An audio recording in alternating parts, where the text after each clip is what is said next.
And for everyone who's registered, the recording will be sent to you, so no need to worry about that. And we're going to get going. Okay, great. Thanks. Welcome, everybody. Thanks for coming, spending some time on the weekend with me. It is currently sunny and about 70 degrees here in Seattle. It's very unusual, so unfortunately, I am in here.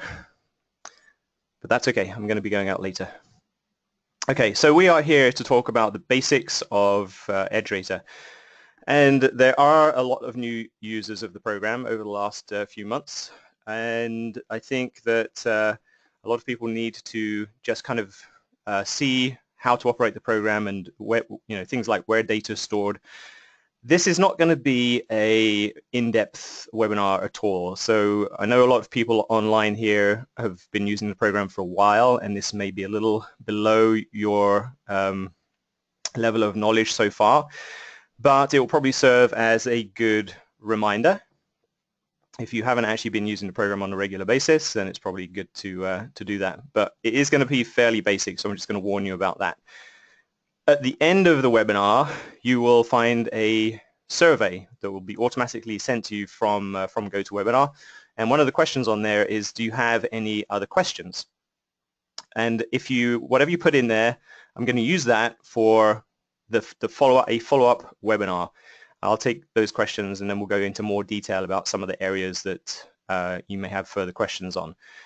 So that will be a good way for me to figure out, what would be the content for the next one. But this one is going to be quite basic. I hope that's okay with everybody. And we'll get going. First of all, I will just put this disclaimer up. And I am not an investment advisor. I'm not recommending any stocks to sell. I'll probably show a few stocks and a few charts, but definitely not making any recommendations for buying. You have to do your own due diligence, and I think everybody is aware of that. So moving on. What we're going to cover is basic program introduction. We're going to take a look at just sort of basically setting up the program, where symbol lists come from, how to get new ones, where data is stored, how to set up your data provider. We'll look at how to download new templates, what templates are.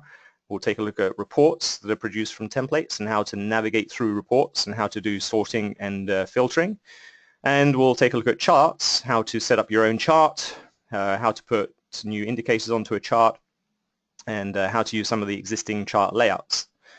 And as I said, there will be a survey at the end, which will lead to a follow-up webinar. So this is something that I'm just going to put here. It's a little out sequence, but will be come in handy for, this is the end of the slides that I have. The rest is going to be kind of live demoing.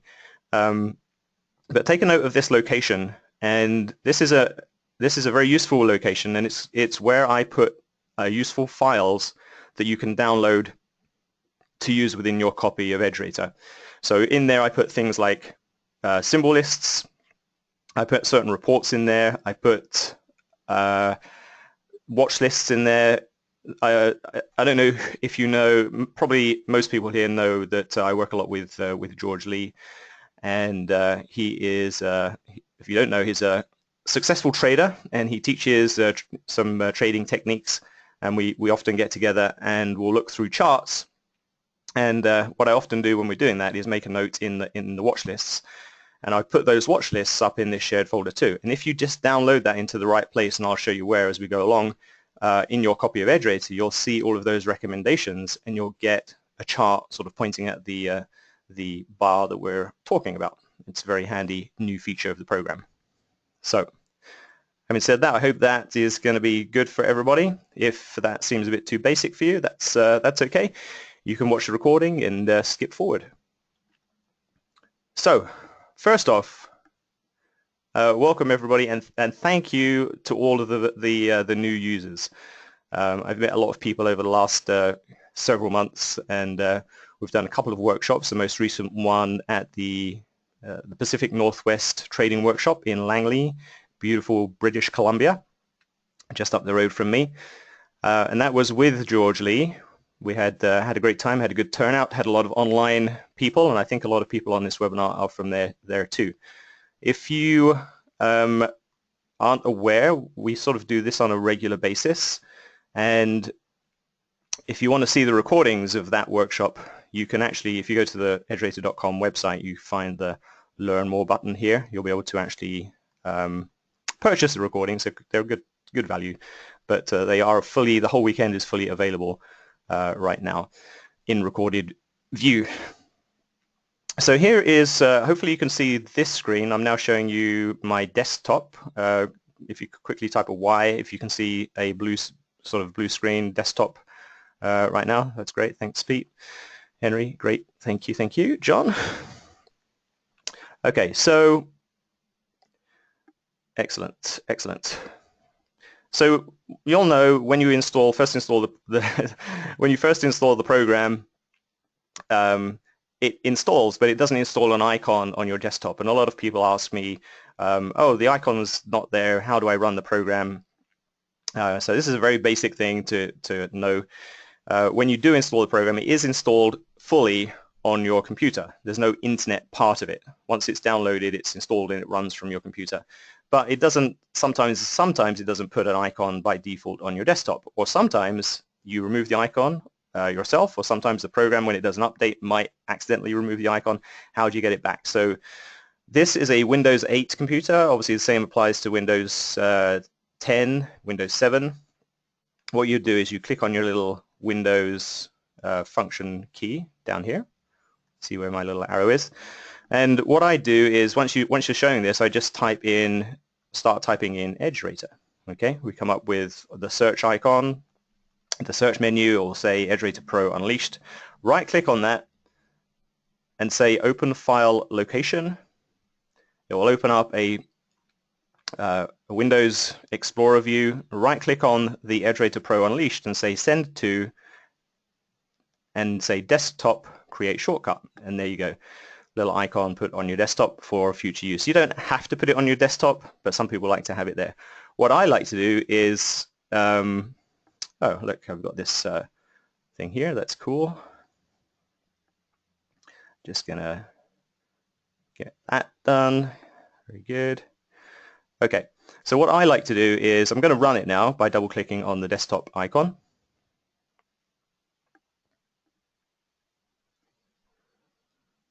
And you'll see the splash screen initially. Once it starts loading, obviously you'll get the icon on the bottom of your taskbar down here. And I like to keep the program pinned to my taskbar, and that way because it's one of the programs that I use every day all the time, then I have it down here as just a really quick way of accessing the program. So as soon as the program comes up like that, you can find that icon there. You right click on that and say pin to taskbar, and that will be there now even when you close the program down. Okay, so that's really the basics of the program that I wanted to cover. What I also want to get into now is data. So obviously in order to run the program, you need to get market data, like close prices, open, high, low, close, and volume prices. So the question is, where does that information come from? And the answer is it can come from several places. But by default, if you go to the home area up here of the menu and click on the data providers option, you'll find the possible places where the data can come from in here. And on this machine, there are only 3 locations. There is another program, HGSI. I know a lot of people have HGSI. If you have that program, then you'll get an additional option in here for HGSI. But on this computer, it's a clean install. I haven't installed HGSI on here, and so my default data provider is set to Yahoo. And what that means is that by default, whenever I'm using a symbol list, or if I create a new symbol list and I say do an end of day update, that data is going to come from, it's going to go out to, you'll need an internet connection at that point obviously, but it's going to go out to Yahoo, and it's going to download the symbol information as much as you have configured for your particular symbol list. We'll get into that in a sec. Okay, so all you have to do in here is just make sure you have a little check mark next to the data provider that you would like to use by default. And that can be overridden on a per symbol list basis. But the install, when you do a fresh install, it will have the check mark next to Yahoo, and that is good for most people. So I'm just going to click OK here. I know that's set up correctly. All good. Okay. The other thing is when you first get the program, when you're in the templates tab, where I'm pointing down here, you've got 4 tabs in the program: templates, chart designer, entries and exits, and trade simulation. Most people spend most of their time in the templates tab. That's fine, and we're really only talking about that today. We'll talk a bit about charts as well. Once you're in here, on the left-hand side, there's this panel, symbol lists panel, which contains all of the lists that you currently have installed on your system. And in order to see those lists or more, which lists you have, you can just click this little drop-down arrow here, and you'll find a bunch of lists. When you do a fresh install, you won't have every one of these lists, but by default you'll have things like the list of stocks with highly liquid options, 100 of those. You'll have the liquid options 500. That's a similar list, but it goes up to 500 stocks that have highly liquid options associated with them. And when you click on these to start with, sometimes you'll find that this area here is blank. And what that means is you don't actually have any data downloaded yet for that list. And so you have to go ahead and click your end of day update, which is this button right here, end of day update. So what's going to happen is if I click end of day update, it's going to go to the data provider, which we just set to be Yahoo. That's our default provider. And it's going to download as much data as we have configured for this list. So how much data have we configured for this list? You can always find that by clicking on this edit icon. And it will bring up our dialog box, which will tell us all sorts of information about this symbol list. And this is where you have the opportunity to override your default data provider. So I said that the system-wide default is Yahoo, but potentially you might want to get some data from Yahoo, and you might sometimes want to get data from Metastock, or sometimes from ASCII files, or sometimes from HDSI, and you can change it on a per list basis. But if you're just using Yahoo, and I think just most people are probably just going to leave that set to Yahoo. The data update options tab within this dialog will tell you how many years of data you're going to fetch when you press the end of day update button. And it's saying here, I'm going to fetch the most recent 2 years of data. And I think that it's probably a good idea to change that to 10 years. So you can do that just by typing it in and then just clicking save, and that will save the list so that when you do the update, you'll have 10 years worth of data. And the amount of data you currently have for the list is indicated by the data in the snapshot, these 2 fields here telling you your from and to dates. So as you can see, I've updated my list recently as of Friday, and the date that I'm going up to with this data is 4/29/2016.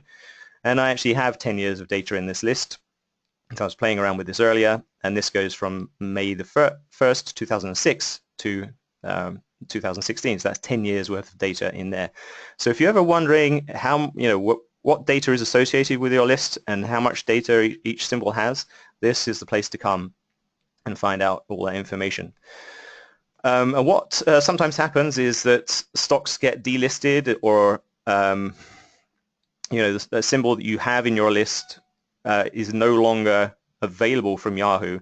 And you can find those symbols by clicking on this data snapshot tab again, and you'll find out you've got data in the snapshot, and you see that here, right, I've got a check mark indicated, yes, the symbol SUNE is in my list, but it is not contained in my data snapshot. So something is kind of weird about that symbol. I'm not going to worry about it now, but it's just like an indication that I don't have data downloaded for that particular symbol.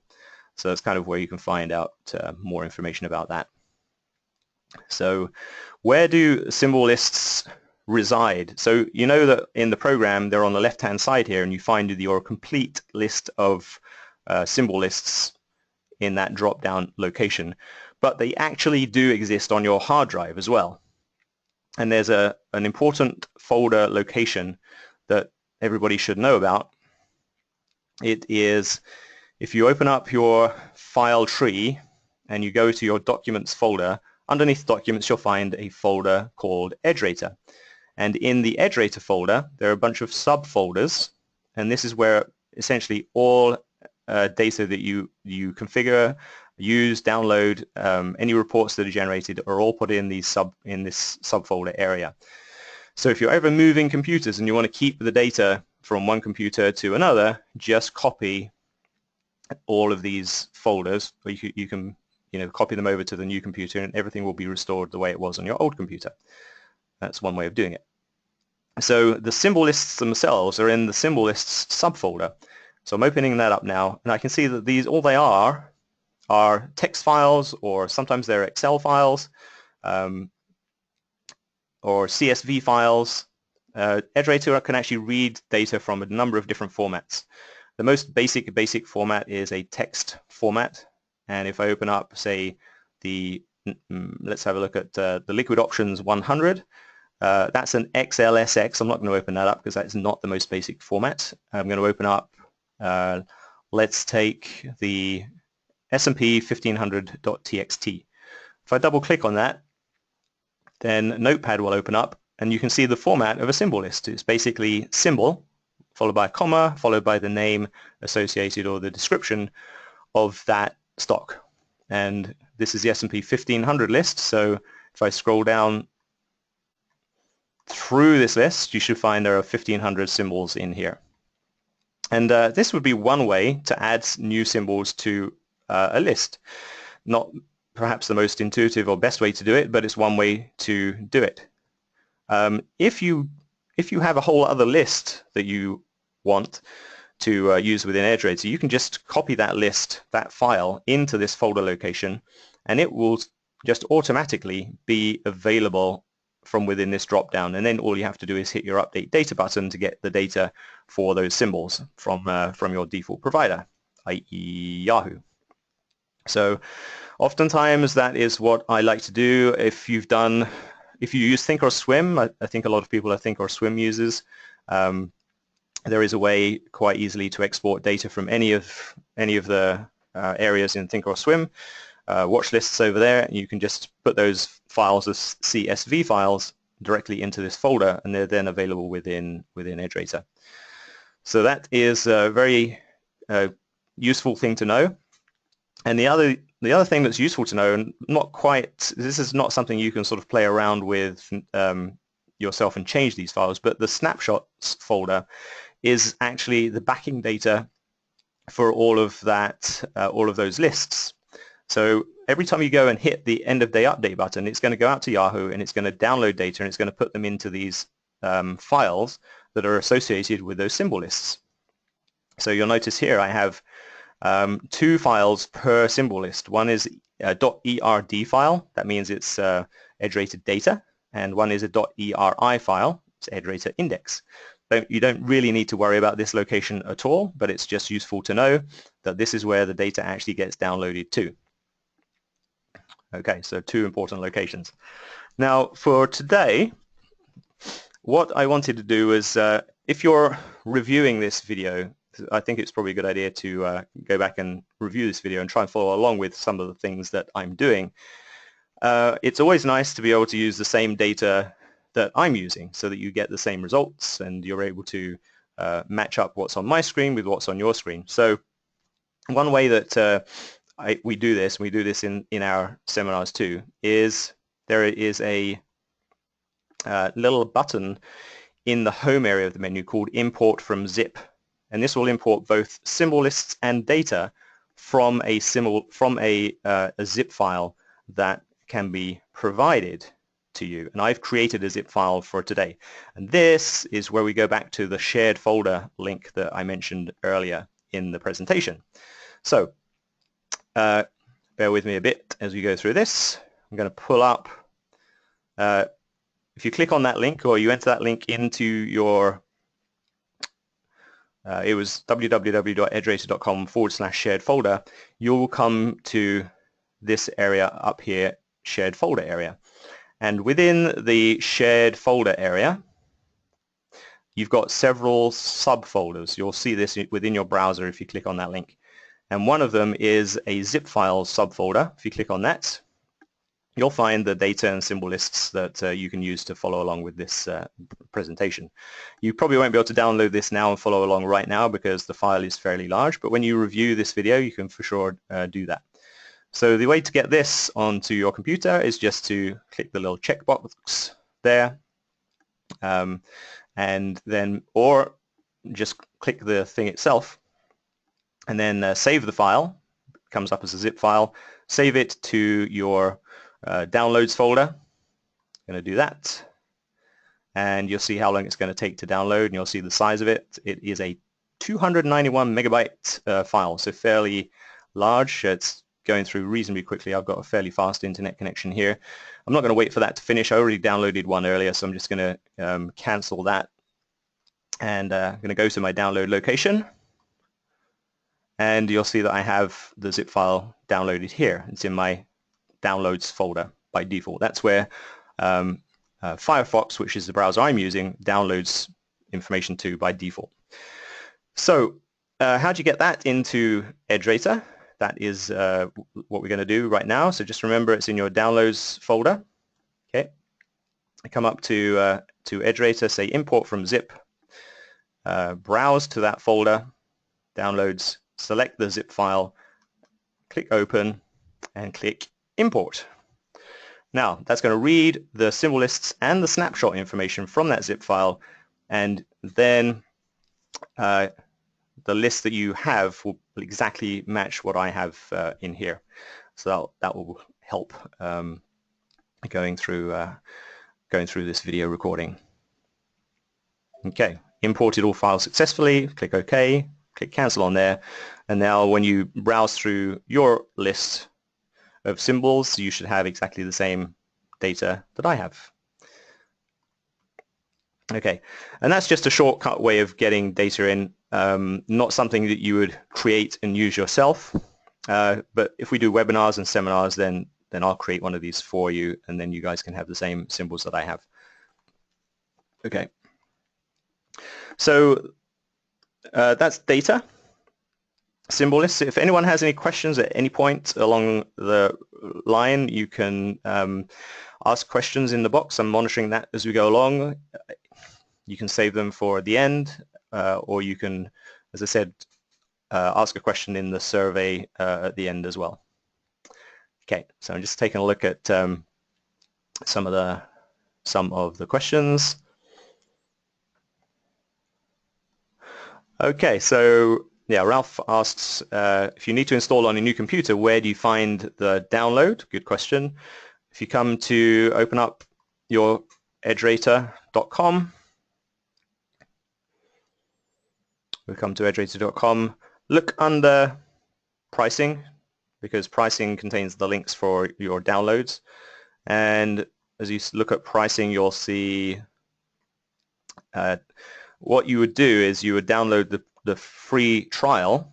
Okay, this is for a new computer, and then what you would do is you would unlock that trial when you run the program with the serial key that you got when you purchased the program, and that will unlock it forever for you on that computer. And there is another option with the program. If you don't have the full unlimited forever license, you can actually lease the program annually or monthly. And in that case, if you're doing that, then you would instead of downloading this trial version, you would download the monthly or the annual program, which actually these are the same download links, but you download that, and then when you run the program, you have to log in order to run it. And in that case, you would need an internet connection to run the program every time. Hope that answers that. Okay, yep. If you have the lifetime, then you just use your serial key to unlock the trial, and that will be installed on the new computer. Next meetup is going to be the actual physical meetup where we get together in Langley. The dates have not been decided yet, but there should there will potentially, if enough people are interested, we'll probably have another one later this year, possibly around November time. We always do, also George has a regular meetup online with, and I'm often included in that too, and he does that 2 or 3 times a month on a Sunday evening. Starts at 5 p.m. Pacific. If you're interested in attending that, he charges for that, but it's if you are interested, you can let me know, and I will forward the information to George, but you would have to kind of arrange that with him. There is no website for that. George is not it's not kind of it's not a web guy, but he does it all through WebEx, is the software he uses for that meeting, and it's a 3-hour-long event every pretty much 3 times a week on a Sunday, 5 p.m. till 8 p.m. Really good. He reviews current market situation. He uses the software to find trades and gives his recommendations. I think it's very worthwhile for sure. Okay, can you import symbols from FinViz? Yes, you can, of course. I'm not going to show how to do that today, and that can be the topic of the next one we do. But yes, it's easy to import symbols from FinViz. Forex currency pair symbols. So any symbol that's available from Yahoo is available in the program to download. I think it's an interesting question, and we'll take a look. If we go to finance.yahoo.com, and this is how you can find out whether the symbols are available, and you look for your symbol that you're interested in. So I'm going to type in here just a symbol that everybody knows, Microsoft. Okay, on the left you'll see historical prices. If you click on that historical prices and you see a table of information come up with the date, open, high, low, and close, and volume, and adjusted close, then it's available from to put in a symbol list in EdgeRater, and EdgeRater will download it from this table. That's where it gets its information from. If you're ever wondering, oh, the data isn't yet updated on here, even though I've pressed end of day update, come to Yahoo and see if they've updated their information. They normally do this by about 7:30 p.m. Pacific time, which is can be late if you're on the East Coast. That would be 10:30 p.m. But there is a trick to getting the latest end of day data. If you don't want to wait until that time, you can actually get the end of day data 15 minutes after the market's closed by doing a little trick, which I shall tell you about. And that trick is, instead of doing end of day update here, well, you need to do end of day update first. That will get you the latest end of day data that's currently available. And perhaps if you've done this too early in the day, that data will be for the day prior to what you want. So then what you do is you press this intraday update button, and that will get you 15-minute delayed bar, which it will apply on top of the end of day data, and that will give you a full essentially end of day update. Hope that makes sense. Okay. And can other software read the data in EdgeRater? No. So that data that's downloaded from Yahoo is stored in those snapshot files, and that's a proprietary format that is just designed for speed of use within the program. Obviously, if you have other software which downloads Yahoo data into metastock files or text files, then you can use it within other programs. But the data that's downloaded for EdgeRater is used only within EdgeRater. Okay, great questions. Thank you. And now we're going to move on to the next topic, which is templates. And templates are a very fundamental part of the program. So templates are located within the Templates tab of the software. And when you click on that, your view will look something like the view I have here. So that on the right-hand side, you have a library. It's called Template Library. You can see it says there. Potentially, when you run the program, it will be like this if you left it like that the last time you were in the program and you're not seeing that panel. So just hover over there, click it, and click on this hide thing to make it stick out permanently. And this is your library of all templates that you currently have installed on the system. Now, as you know, EdgeRater, you don't pay for each individual template. If you are a current subscriber to templates and you get 12 months of that with your initial purchase, you get every single thing that we have ever released, and you will continue to get that as long as you remain a template subscriber. And there's a small annual fee to be a template subscriber, and then you can just use everything we develop. And I develop a new template, one per month at least, one per month. And if you're ever interested in finding out what is currently available, on the right-hand side, you see the icons here, the colored icons. That has its own little scroll bar, so you can scroll up and down through there. You'll find an icon which says New this month. If you click on that, then the contents of that particular category are now listed to the left of that icon. And so here you've got a list of everything that was put out in the various months. So as I scroll down through this list, you'll see 2016 March. The update was this favorites watch list template, synchronized reports feature.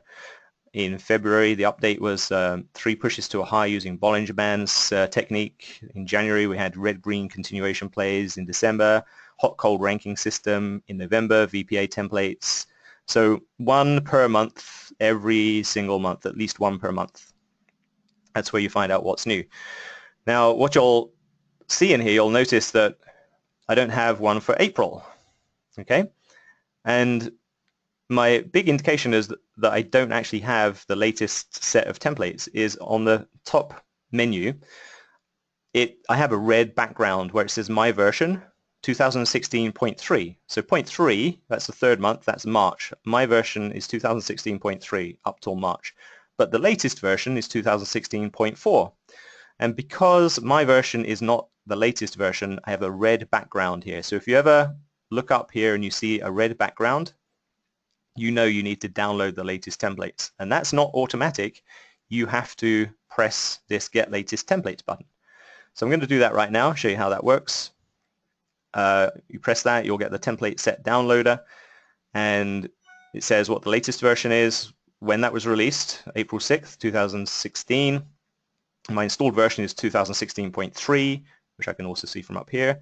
I'm just going to say, and it says there's a new version of templates, download and install. Download in progress.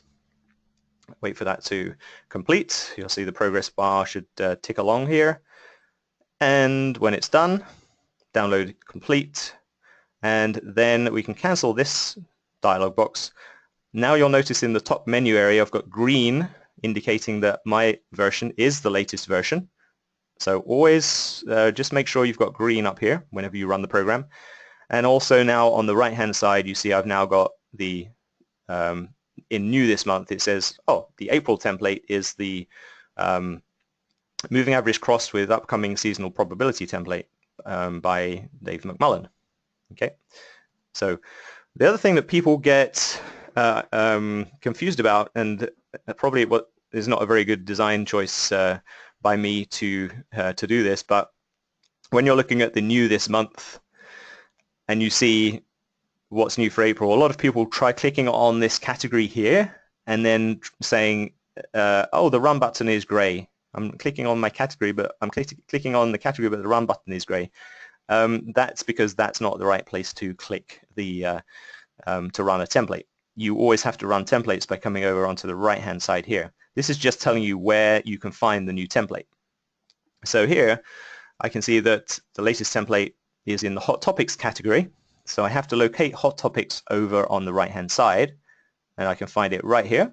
And if I click on Hot Topics, now I see all of the templates that are in the Hot Topics category.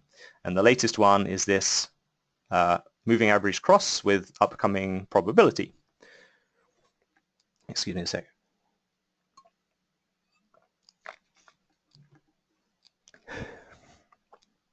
Okay, so to run a template, you first of all have to select the template, which I've done.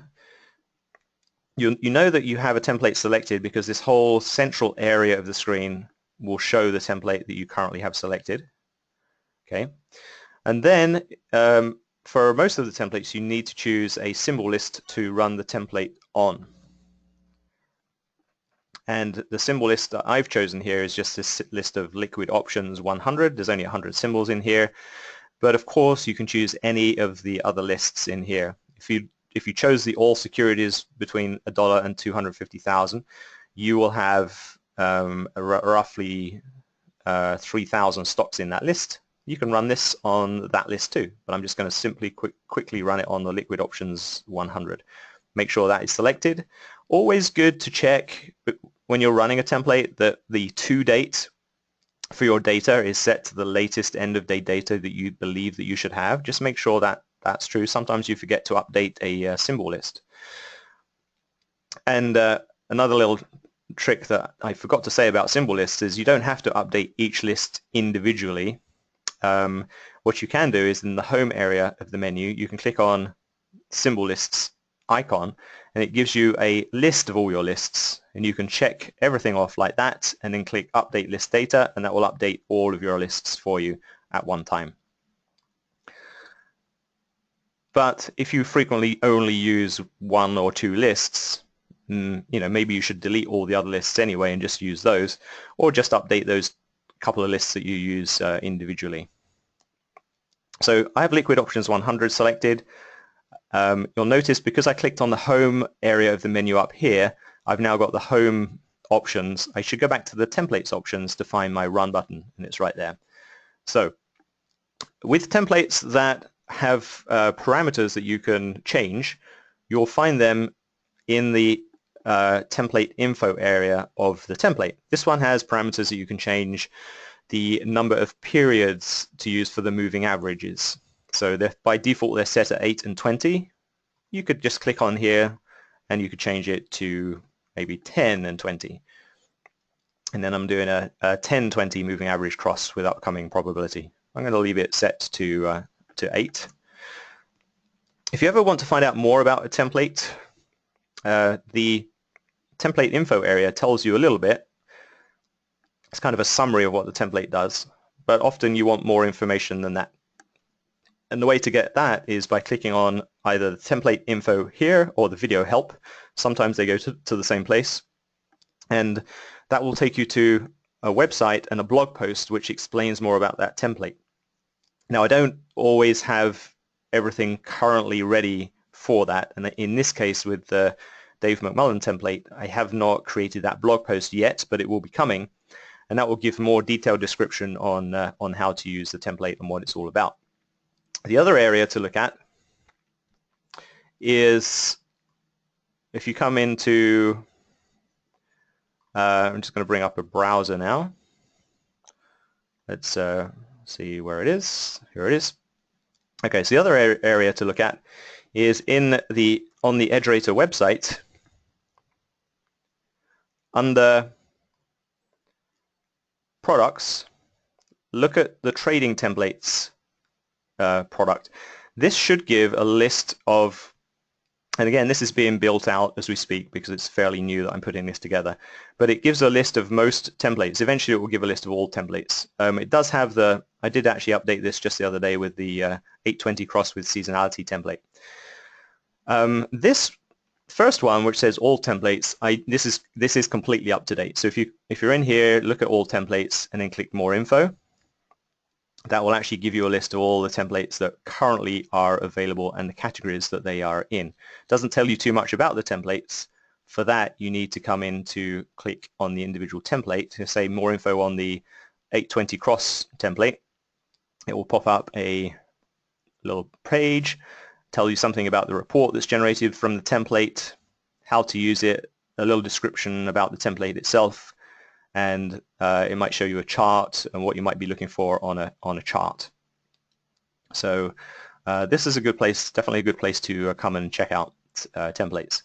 And this page also has filtering capabilities, so if you're only interested in things that George Lee uses, then you can click on that and it will filter down to just George's templates. If you're interested in Jeffrey Scott's templates, you can click on that.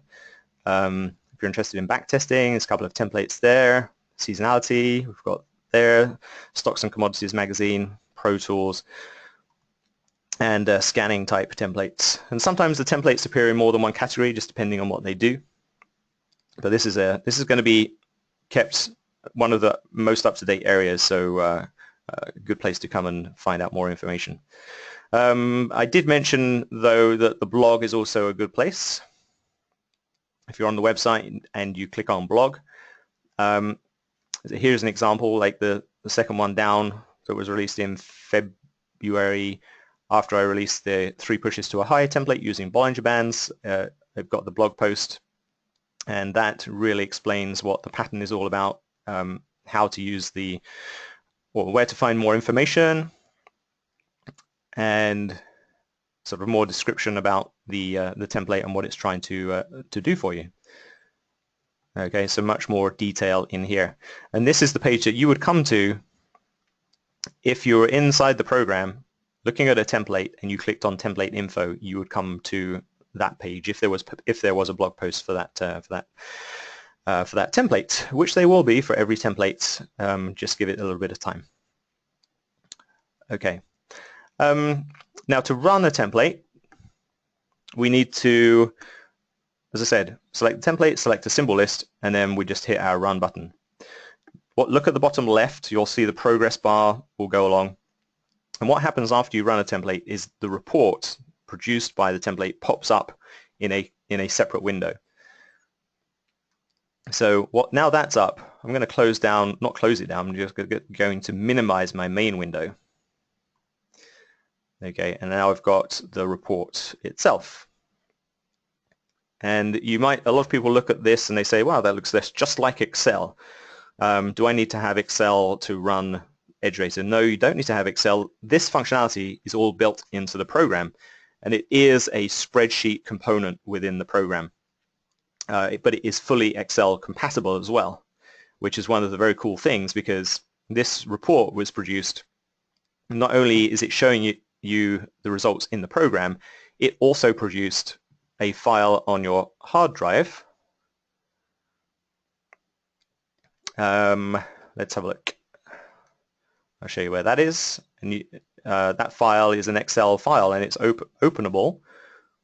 Remember I said the area on your hard drive where all the files are stored is your Documents folder, EdgeRater, and then if you look at reports, because I just ran that report, it's produced an XLSX file, which if you have Excel on your computer, and actually I don't on this computer, so that just proves the point that you don't need Excel to run EdgeRater, but if you had it and you double-clicked on this, it would open up that exact same file in Excel, and you could actually then do further analysis if you were that way inclined.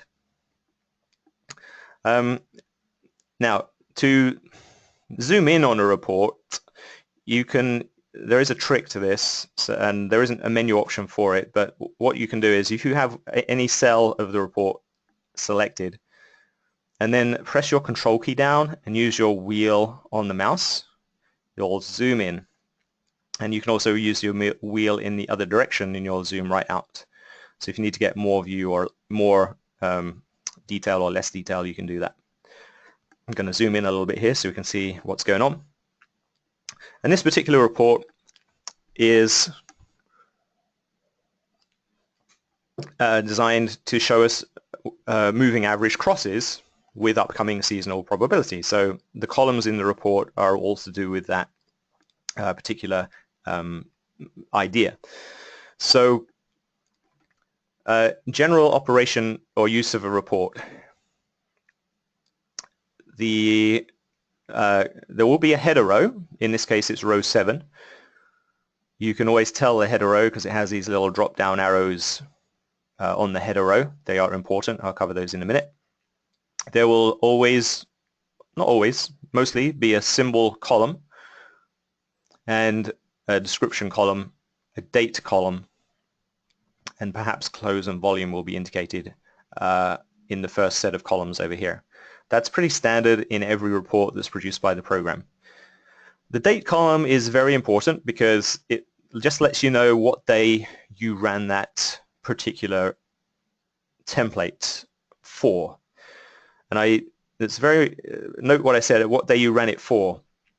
Okay, I ran it for 4/29, which happens to be the last day of data I have in here, but I could have ran this template for any prior date in history, and it would actually give me the data that you would have seen on that day in history. And in that case, the date column would indicate the date that you ran it for. So if you happen to have a different day in here from what you're expecting, then the reason probably is that you ran the report for a different date. And while we're here, I'll just show you how you may have done that. You see this where it says run template. It has a run date. Okay, if it says run date, you're running it for the latest data you have. If you want to run it for any prior date, you can select date from that drop down there and then hit run, and that will run it for a prior date. Okay, so let's go back in. We'll look at some of the common features of reports. We're just using this template as an example. It just happens to be the latest one that was released. And so, moving average crosses today. Are there any? Let's take a look. Okay, I'm looking through, remember I ran this on a list of 100 stocks, and out of 100 stocks there were no moving average crosses today. The most recent moving average cross I can tell, but and what I'm doing here is I'm clicking on the column header, not in the drop down area, but within this cell outside of this drop down button. If I click on the drop down button, it's going to open up something else, which I'll talk about in a minute. But if you just click on the area outside of this drop down button, you're going to sort. First time you'll sort ascending direction. Second time you click, you'll sort descending direction. And so what I did in order to find the number of days since the moving average is crossed, I clicked on ascending direction sort. And so I know that Facebook had this 8/20 moving average cross 2 bars ago. So actually that would be Thursday from now. All right, so we know that.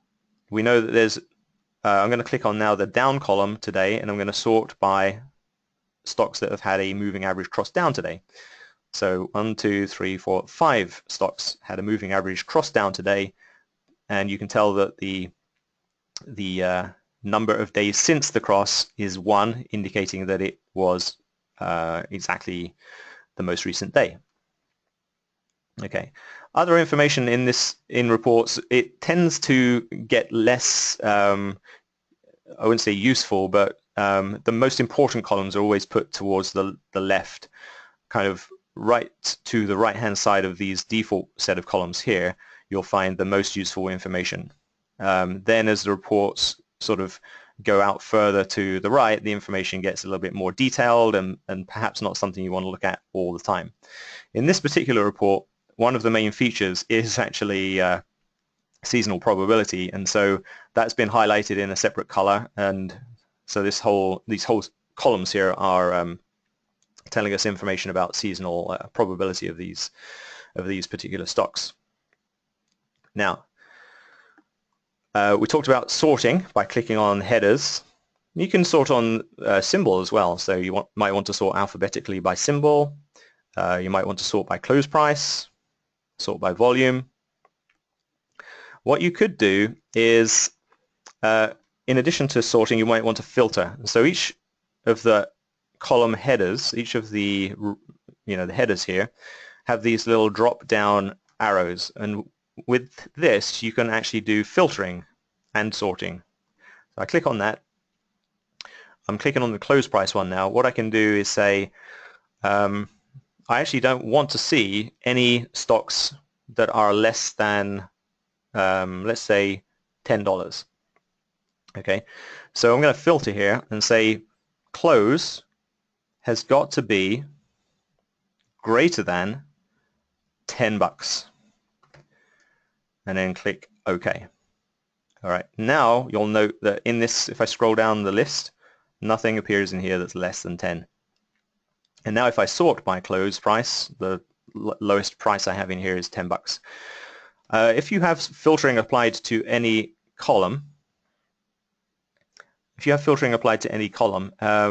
you will find this little, where I'm pointing right now, there's a little filter icon. That's not on any of these other drop down arrows, but this one has it set in. That's how you know you're actually filtering by that column. If you want to clear a filter, you drop it down again and click clear filter.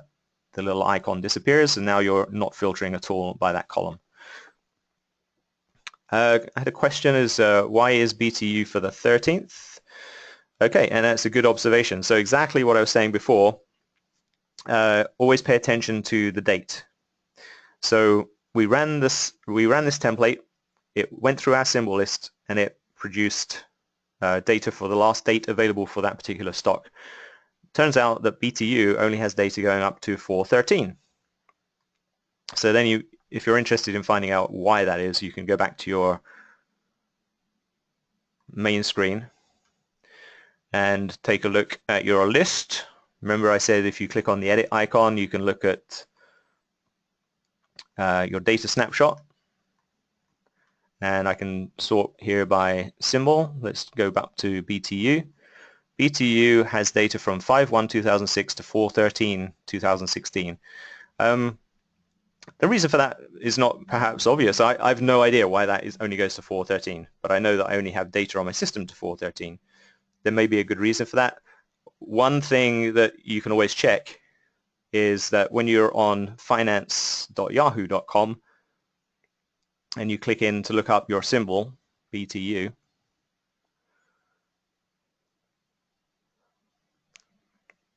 and oops, BRU, BTU, BTU. Okay, click on your BTU, click on your historical prices. Remember we went through this before, and now you see that Yahoo only has data to 4/13. That's the reason why we only have data to 4/13. So there could be a reason for that. Potential acquisition, delisting, all sorts of reasons that could happen. You'd probably have to check the news to find out more information about that. But it sort of normally would indicate that it's probably time to remove that symbol from your list because you're not going to get any more data from it. Okay, there's a couple more questions.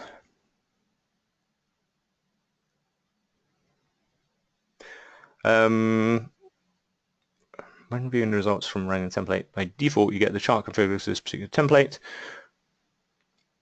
Is there a way to set the chart viewing to your personal saved favorite? Okay, so Wojtek, hello and welcome, asks a good question, and I haven't. So that's the next thing we're going to cover is charts related to these reports. Now I'll expand that up. If I'm clicking on or navigating through the report, then I have the option to view a chart. I can click this menu item up here, or I can double click on the cell and a chart will magically appear. And you can position that on your screen anywhere you like. I always like to put mine on the left and I like to put my report on the right. Once you've got these two together, what you'll find is as you scroll up and down through, so what I've done now is I've selected a cell in my report. You can tell that it's selected because it has this border around it. And now if I use this is the quickest way to scroll around a report, is use your arrow keys on your keyboard. You can select it with the mouse. Single click is good, no need to double click. But I like to just scroll up and down very quickly with my arrow keys on the keyboard. That's the absolute fastest way to get through a large list of stocks. Now when the chart comes up, what you'll notice is that we've got a chart that's been specially configured for this template. And how do I know that? Well, I know that this chart is configured for the template because it's got the it says at the top here the indicators I'm looking at are DM_MAs. That's Dave McMullen moving averages, 8, 20, 50 and 200. That's what I'm looking at on here. Okay, so you may have a chart that's your preferred chart. You might want to look at the chart that's been configured for this template. So what you can do there is you can go to your preferred chart, which you probably have already saved in chart layouts, and I don't think I've got, this is a kind of a new install on here, so I haven't got any that I've particularly saved, but I'll use one from another category, George Lee Squeeze, for instance. Maybe that's your preferred layout. Okay. Now, when you're scrolling around the report, maybe you always want to see this chart layout and you don't want to go back to, because what's going to happen right now is when I go to the next symbol, it changes my layout back to the layout for this template. So might not want to do that. I might want to always make sure this is displayed. So what I can do here is there's a button up here called Link to Template Layout. I can just make sure that is unchecked. You'll notice on my screen, because I'm using the blue skin for the program, that I have a yellow highlight if it's checked in, meaning that my chart is linked to my template layout. If I uncheck it, and now I start scrolling around the report, it's going to keep the layout that I chose, and it's not going to update it with anything special. So that's the way that you would have your personal favorite used. At the moment, in the software, it's not possible to associate your own charts with a report.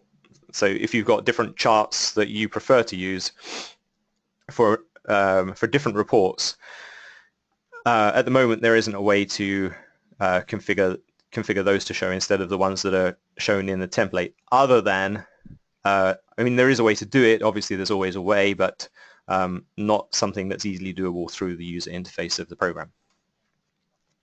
And there's a clue if you wanted to do that. The way you would do it is you'd actually go and modify the template itself.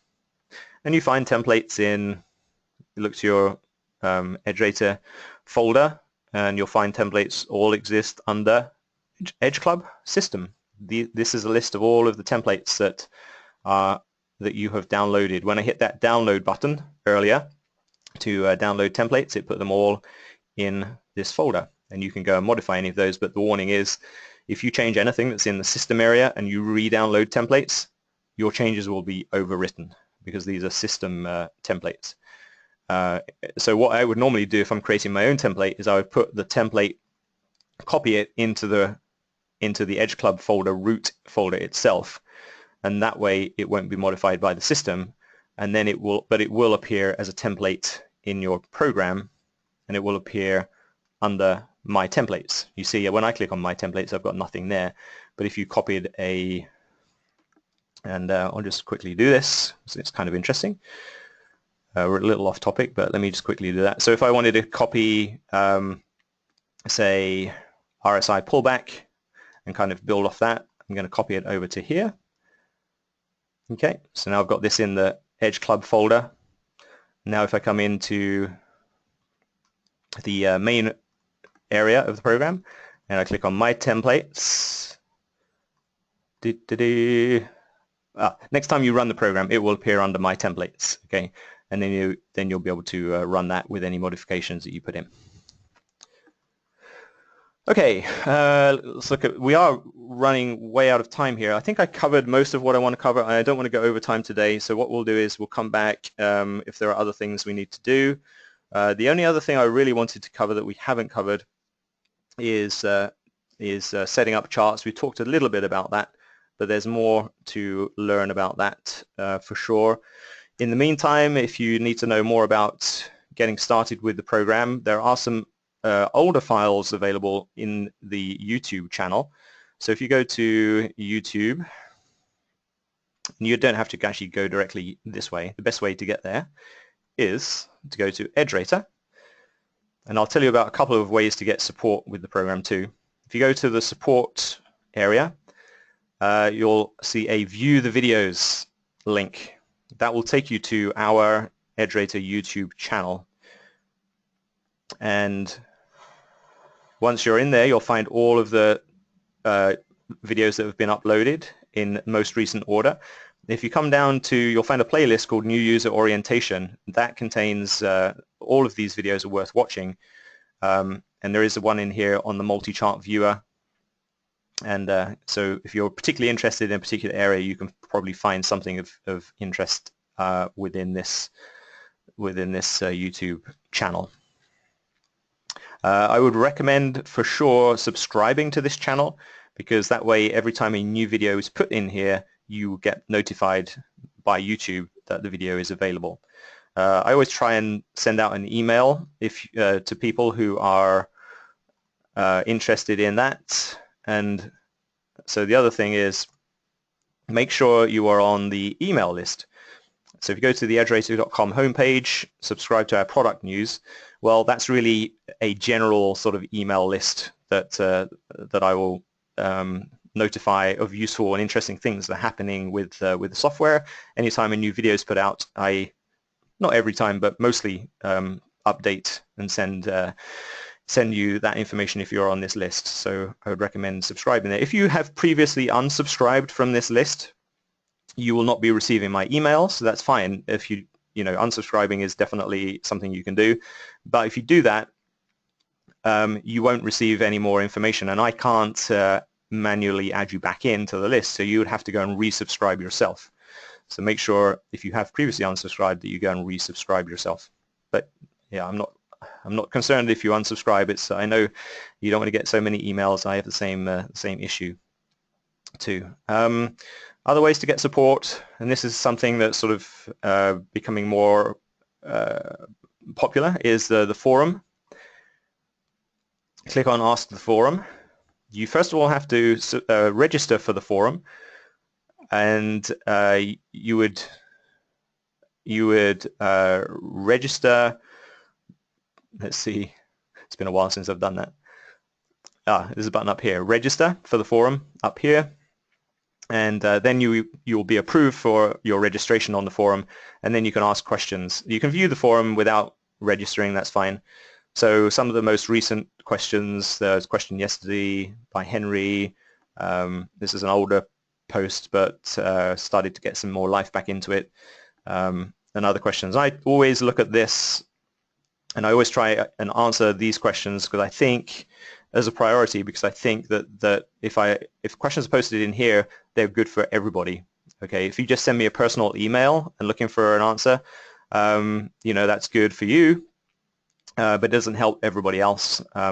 So, you know, I think it's better to have questions answered on the forum. I don't mind if you send me an email actually either separately. It's just it may take a little bit longer for me to answer.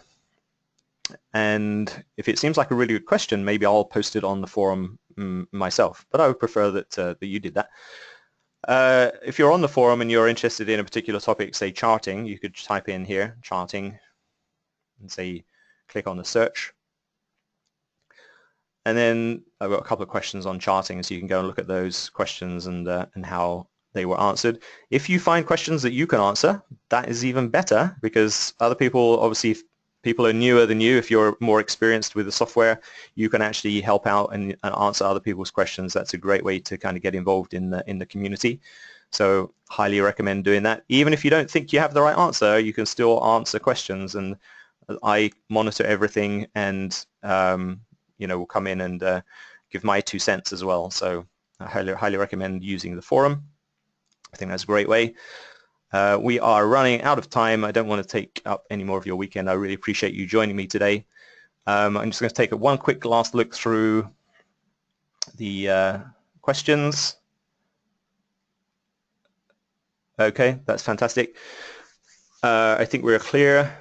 Please answer the survey question at the end that will come from GoToWebinar, and we'll do this again. If we don't do it sooner, I will do it again next Sunday. But again, if you're on my email list, you'll find out when the next one's going to be, and I'll take a run through questions, further questions that you have. And if you don't have any further questions, I have more things that I can tell you about for sure. So thanks very much, everybody. I hope you got some use out of this. Hope you enjoyed it. And we'll see you next time. Thank you, guys.